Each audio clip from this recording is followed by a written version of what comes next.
Bonjour le Bénin, bienvenue dans Mercredi Économie. On s'intéresse aujourd'hui à la filière ou à une filière qui n'est pas souvent sous les feux de la rampe, mais qui constitue un énorme potentiel. Il s'agit du karité. En 20 ans, la demande internationale de karité et de ses dérivés a explosé dans les secteurs du chocolat, de la cosmétique. Aujourd'hui, en effet, ce sont les amandes de fruits qui sont exportées essentiellement vers l'Asie, alors que les dérivés, notamment le beurre, se vendent 2 fois plus cher. Les opérateurs du secteur souhaitent donc créer plus de valeur ajoutée pour exporter le moins d'amandes possible. Les défis du secteur du karité face à la mondialisation se jouent donc à Cotonou et on l'évoque avec notre invité Armand Kingbo. Il est le secrétaire permanent de l'interprofession du karité. Bonjour et bienvenue. Bonjour Emma. Comment allez-vous? Super bien. C'est un plaisir de vous recevoir sur le plateau de Bonjour le Bénin. Plaisir partagé. Mais avant tout échange sur ce plateau, on va voir ce reportage de William Apollinaire Tchouki qui nous présente les potentialités de ce secteur de karité. Regardez. Dans ce parc naturel, elles sont les ouvrières de premières heures. Elles ramassent les noix de karité. Elles parcourent champs et forêts, traversent les cours d'eau, bravent les morsures de serpents. Autant de sacrifices pour cette ressource naturelle. Elle ne pousse nulle part, si ce n'est en Afrique de l'Ouest. Le karité, c'est un trésor dont Dieu nous a dotés. Le karité, un véritable trésor, un arbre à beurre dont on ignore toujours la palette de potentialités, de richesses et de vertus. C'est une plante qui pousse naturellement en Afrique de l'Ouest. Elle n'a besoin d'aucun entretien. Même quand le feu vient à l'envahir, elle s'en sort indemne et devient plus productive. C'est une culture que rien ne se perd. Des racines, en passant par le tronc, l'écorce, les feuilles, le fruit, tout est important. Le beurre de karité, encore appelé l'or des femmes, n'a rien à envier à l'huile d'olive. Il est bourré de vertus et prisé par toutes les industries de cosmétiques et de beauté à travers le monde. Pour rien du tout, on sacrifie le karité. Si c'est pour faire un mortier, par exemple, on ne trouve pas mieux que d'aller abattre un pied de karité. Pour prendre le mortier à combien? Au plus à 10 000. Alors que le karité, chaque année, il nous en donne. Et pendant des siècles, il va nous en donner. Le Bénin est aujourd'hui le 4e pays producteur et exportateur de beurre de karité au monde. Le beurre de karité est comestible, sans cholestérol, une bonne graisse alimentaire. En somme.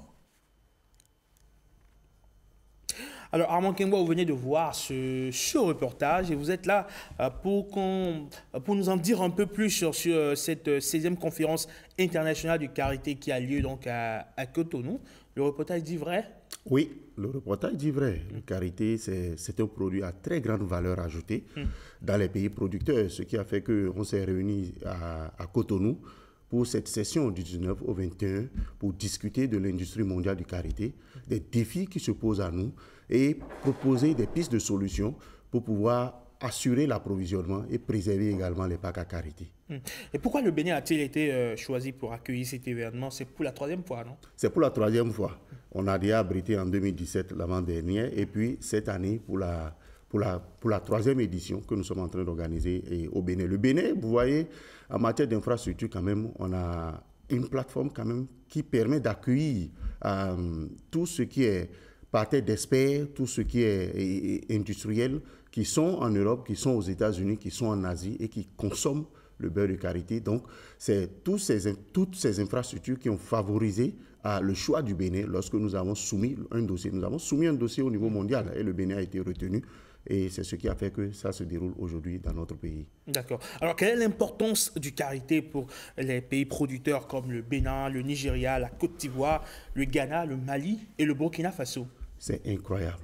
D'abord, le karité, c'est un arbre qui apparaît comme une végétation naturelle lorsqu'on parcourt tous ces pays de l'Afrique de l'Ouest. Mais la valeur ajoutée, elle est énorme, immense. Quatrième produit d'exportation, en termes d'investissement, quand on peut évaluer, on n'investit pratiquement rien. Mais cette filière est pratiquement derrière le coton, l'anacarde et le soja. C'est incroyable. En termes de devises, ça génère au Bénin, au Ghana, dans tous les pays, au Burkina Faso. C'est toute une industrie qui est derrière le karité. Au Bénin, par exemple, on a près de 600 000 femmes qui sont évaluées selon le PNDF karité.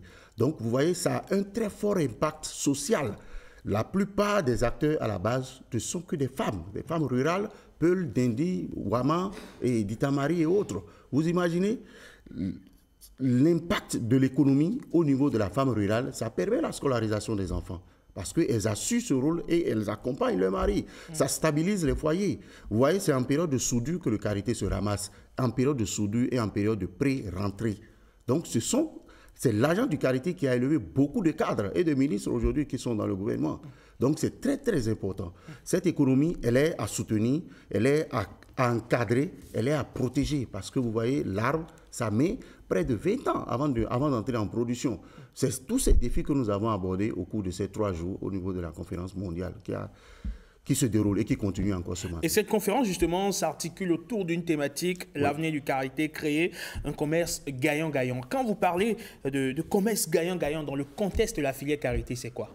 Le contexte, le commerce gagnant-gagnant d'abord, ça doit être bénéfique à tous les acteurs, c'est-à-dire de la ramasseuse d'un village de Djougou quelque part là-bas, jusqu'à l'industriel agroalimentaire ou l'industriel pharmaceutique qui est aux États-Unis, en Chine ou en Europe. Gagnant-gagnant pour tous les acteurs qui sont à l'intérieur et également gagnant-gagnant pour l'environnement, tout en préservant les parcs, tout en préservant l'arbre, tout en protégeant la nature. Voilà. D'accord. Alors, quels sont d'abord les principaux défis à surmonter pour parvenir à un commerce plus équitable déjà et plus durable par la suite? Oui, et les principaux défis, c'est un peu commun dans l'ensemble des pays.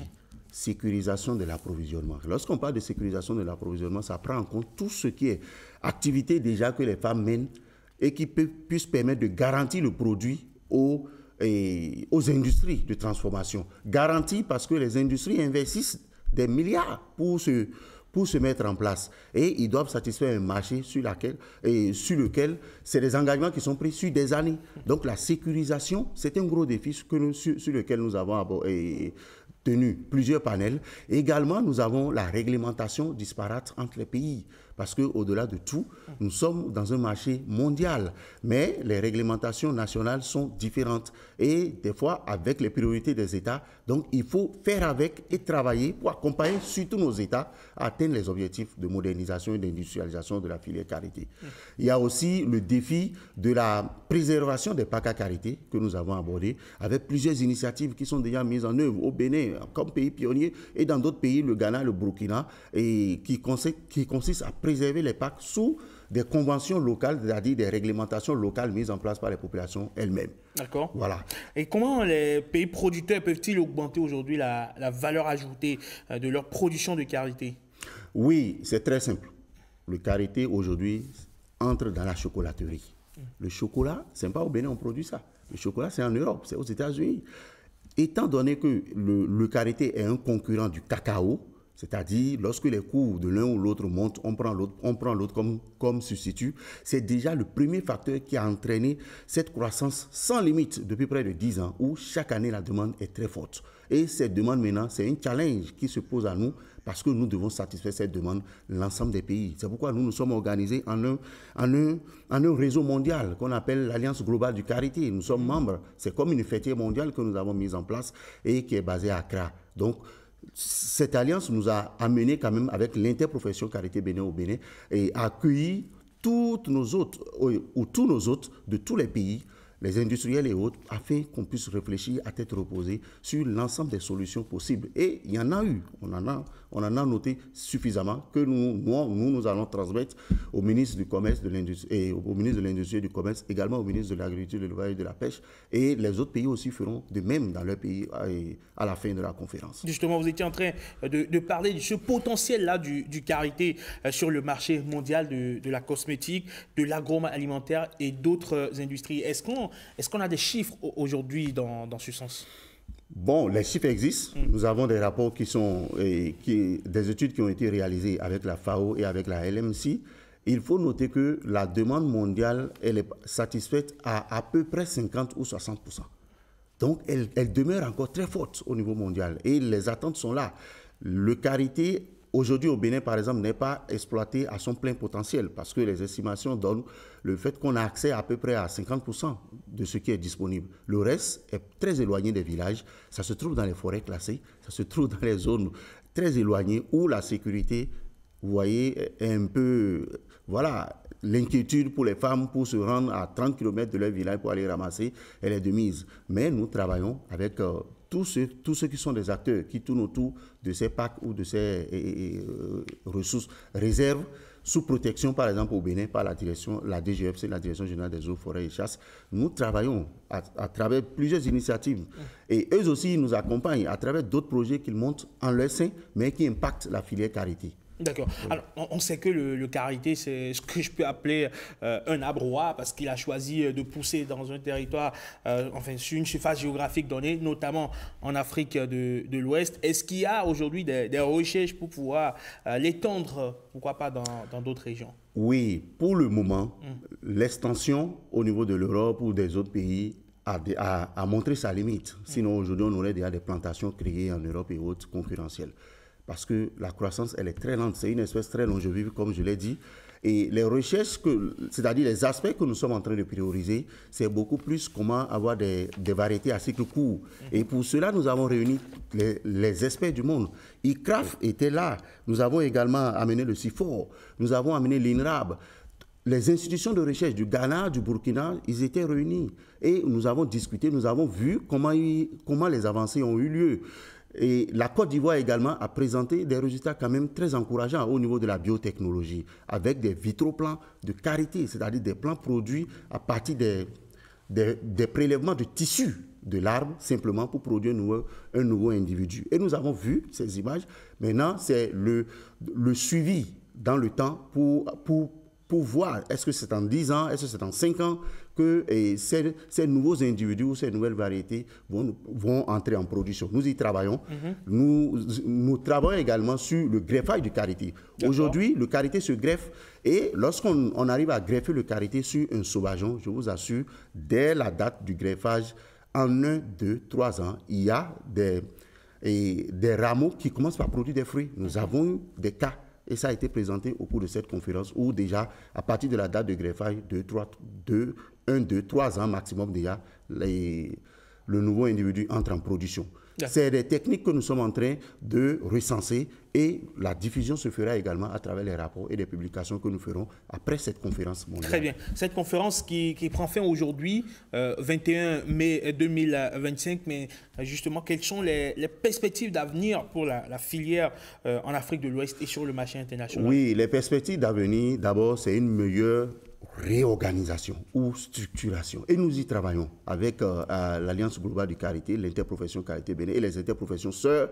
Nous avons mis en place un réseau pour travailler et réfléchir sur une stratégie sous-régionale de développement de la filière karité. Donc je suis dans ce comité, nous y travaillons depuis pratiquement 1 an pour sortir le document stratégique qui impactera tous les pays de l'Afrique de l'Ouest et l'investissement qu'il faut également. Donc nos pays peuvent s'inspirer de ce document de stratégique sur lequel nous travaillons pour prévoir les investissements au niveau de la filière karité. C'est inédit. Également au niveau des pays, par exemple au Bénin, la structuration ou le renforcement de la structuration dans laquelle nous sommes aujourd'hui est très important. Et ça là, c'est la Chambre d'agriculture, c'est avec la Chambre d'agriculture, la Chambre nationale d'agriculture que nous sommes en train de travailler là-dessus. Le gouvernement est prêt quand même à nous accompagner. On a déjà eu ce feedback et nous sommes en train de monter tout ce qu'il faut, les TDR et autres, pour pouvoir lancer les activités et nous réorganiser réellement tel que ça peut permettre d'impacter tous les acteurs, enlever les acteurs indirects qui sont dans la filière et garder l'essentiel de ceux qui réellement vivent et dépendent exclusivement du fruit de karité. Et pour ce qui est de la transformation locale, où en est-on? Parce qu'on sait que la plupart des amandes récoltées sont exportées directement, non transformées. En ce qui concerne aujourd'hui la transformation, où en est-on? Merci beaucoup, Herman. Pas pour longtemps. Pas pour longtemps parce que les acteurs ont compris. Il y a des exportateurs ou même, c'est-à-dire des acteurs non moins négligeables parmi les exportateurs. Par exemple, le président des exportateurs qui a commencé par prendre le lead et investir pour créer une industrie à lui seul. Vous voyez déjà avec capacité pratiquement 25 000 tonnes. C'est inédit. Nous avons également des investissements au niveau de la G10, Glodjibé Industrial Zone, où nous avons une unité de près de 50 000 tonnes déjà en place et qui a démarré sa production cette année. Vous voyez, avec les capacités existantes dans le passé, déjà, avec d'autres acteurs tels que Fluidor et autres, qui ont une capacité non négligeable, nous avons déjà atteint la capacité maximale que nous avons déjà atteint en termes de production d'amandes jusqu'à aujourd'hui. On peut dépasser cette capacité en termes de production plus tard, mais pour le moment, les moyennes, nous tournons autour de 80 000 tonnes. Et ces 80 000 tonnes ont déjà une disponibilité en termes d'usines qui puissent transformer ça dans le pays. Donc, la vision de l'État en termes d'industrialisation, nous sommes là-dessus. Nous sommes en train de réfléchir déjà, même avec Madame la ministre, nous avons eu des sessions où nous réfléchissons déjà comment sécuriser l'approvisionnement des industries locales qui sont là. On ne peut pas se développer sans industrialisation. Ça, on n'a jamais vu ça. Tous les pays qui se sont développés, c'est grâce à l'industrialisation. Ce n'est pas une alchimie, ce n'est pas un mensonge, ce n'est pas un fait de caporalisation. Non, l'industrialisation est inédite. Nous n'avons aucun choix, nous devons passer par là et nous y travaillons. On s'apprête déjà entre acteurs, on se sensibilise, mais nous allons aller à la vitesse croisière pour impacter tout le monde. Quelles sont les recommandations, pour finir, vos recommandations pour les gouvernants, donc les organisations internationales, les entreprises et les producteurs, afin de maximiser ce potentiel-là de karité? Oui, nous, nos recommandations, c'est que le marché s'étende, c'est-à-dire que les besoins d'approvisionnement s'étendent. Lorsque les besoins d'approvisionnement s'étendent, le prix suit. Le prix suit, ça c'est automatique. Donc nous crions aujourd'hui que les femmes ne gagnent pas trop assez. Effectivement, elles sont à la base, elles ramassent, mais elles ne gagnent pas trop assez. Mais tout ça c'est lié à la faible concurrence. C'est vrai, les gens prennent, mais ils prennent pour aller transformer dans leur pays. Mais dès que la concurrence locale va s'installer et qu'on a une capacité suffisante, le prix va suivre naturellement. Et les femmes seront sécurisées, elles vont recevoir réellement ce qu'il faut en termes de dépenses, tout ce qu'elles consacrent pour aller ramasser dans les forêts et autres, et elles vont en jouir. Très bien. Merci beaucoup à vous, Armand Kengbo. Vous êtes le secrétaire permanent de l'interprofession karité du Bénin. Merci d'être passé sur Bonjour le Bénin. Nous, merci beaucoup. Approfondir, on va dire, ces réflexions-là qui se dessinent à Cotonou, les réflexions autour de la filière karité. Vous quittez ici, c'est pour, je ne sais pas, vous rendre, rejoindre vos pairs. Les panels, pour la suite des panels. Vous passez une excellente journée. Merci beaucoup à vous. Et bonne réflexion à vous.